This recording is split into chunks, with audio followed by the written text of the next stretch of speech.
Hey, how's it going, everybody? Welcome back to another video. And as you guys can see, I have the Samsung Galaxy S22. Just picked it up yesterday and actually did a trade. I traded out my iPhone 12 for this Samsung Galaxy S22. Thanks to the guys at Tech at AZ for doing the trade. I just want to give them a shout out just because, I mean, you know, when you find companies that, do fair business and everything like that, that's pretty hard to find these days. And so I thought the trade was pretty fair, and so did the owner of the store. So big shout out to them. I'll link their TikTok and stuff. He was showing me some really cool content and everything that they were working on to just kind of help get his business promoted further.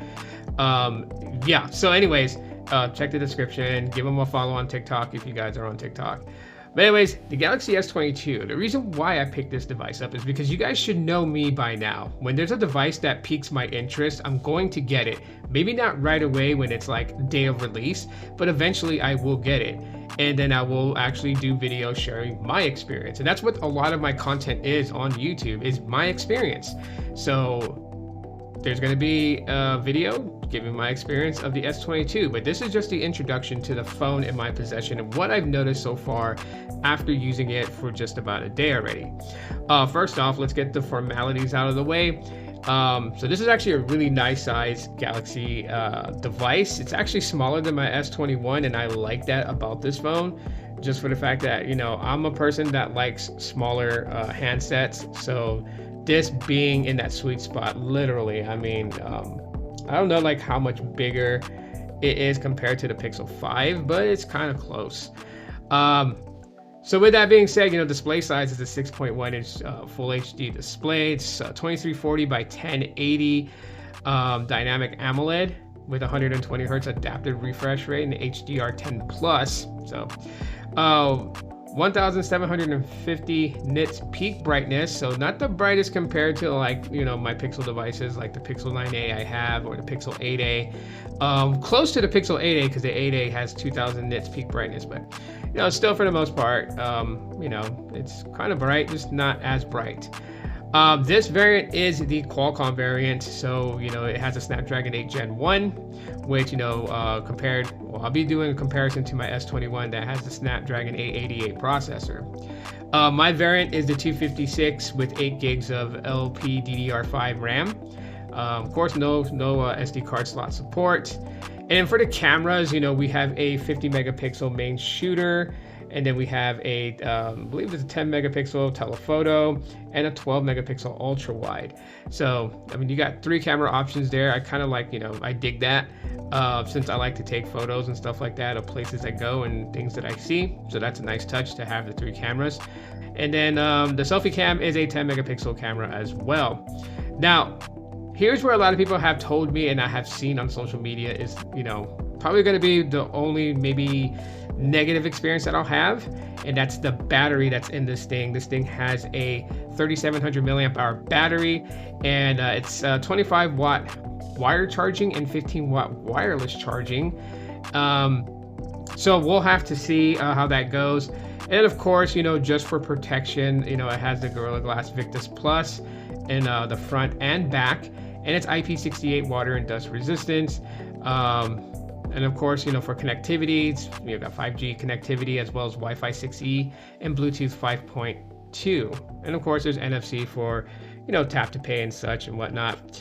And so, like I said, the phone first of all, feels really good in my hand. I really like the way that it feels, and the size of it is just insanely good, in my opinion. This is like my sweet spot for a smartphone. I know that's subjective. Other people like, smartphones to be much larger screen real estate and everything. I'm okay with something this size. Do I think they could have still put a 4000 milliamp hour battery in this? More than likely. But you know what? I mean, it's here or there. Since powering it on about 5 minutes ago, it just dropped 4%. So, I mean, yeah, I'm kind of seeing where this is going to go when it comes to battery. But then at the same time, too, I'm not worried too much about it, just because, I mean, to be honest with everybody, I work from home. So, wireless, charging pad on my desk. And of course, I got, wired charging cables all across my house. So if I need to top it up for any reason, I can just throw it on the charger and it charges up pretty quickly. The one thing I am interested in is if this thing heats up. That's another thing that I've seen that people have talked about, the Galaxy S22 heating up and whatnot. So I'm very interested to see how that goes. I live in one of the hottest cities in the United States. So in the summertime, I'm definitely going to have to do a touch-up video on this device because we do get like to like 115 degrees. And with something like that, it's very interesting to see like how that's going to affect the phone. So, you know, heat stress test is something that I'm able to do, and I think I'll probably start doing that on my reviews of these smartphones that I get my hands on. But other than that, I mean, you know, there's a lot to this phone that really piqued my interest way back in the day, and you know, so far right now, you know, I do want to be able to get that experience and be able to tell you guys that experience. As these days, you know, phones are getting more pricier, more expensive. I mean, you know, you have a lot of you know, foldable technology and how much that costs and whatnot. So those are some things you have to take in consideration. Some people may still, you know, find it fancy to get like a 2, 3, 4-year-old flagship device compared to a modern budget device. And so while I do kind of, you know, champion for the current budgets, you know, I do also understand that like flagships still have a place, even though they're a couple years old, as they get years of support, like the Pixel 10, which will get 7 years of software support. So that's gonna be pretty crazy. And that's my main phone that I use anyways. So this is like a secondary device that I will carry around, just a phone that I'll play around with while I'm on the go, you know, if I'm going out and doing things. But definitely going to be testing the cameras, and I'll post some shorts of the cameras and how they do, especially in 2026. So I'm pretty excited to make videos about that, as well as the photos and everything that it's capable of taking. Like I said, you know, 3 cameras set up on the back, and then you got the selfie cam in the front. So definitely excited for that. And then as well as being able to tell you guys, like, how is it really, like, overall, the review you're going to get from me is my experience. So it's not like, you know, everybody's experience. It'll be my experience, and it'll be me, who's a nerd that's just always been into mobile technology, just telling you guys what I think about the phone in itself. And then if this is something that, you know, appeals to you, definitely, you know, go ahead and grab it if you're interested in it. If you're not interested in it, don't worry about it. You know, of course, there's much more capable devices like, you know, the S23, the 24, and the 25, as well as the fan edition models of these. But, you know, I was just so curious to know about the S22, and I could have gotten a plus model. I believe TechIt AZ had a plus model of this, but again, people were really kind of focused on that battery life. So that's what I wanted to focus on, was that, you know, could this device, you know, give me a really good experience all the way through, from the way that the user interface is, you know, to the cameras, and even to the battery life. And I needed to know that, so I got this one.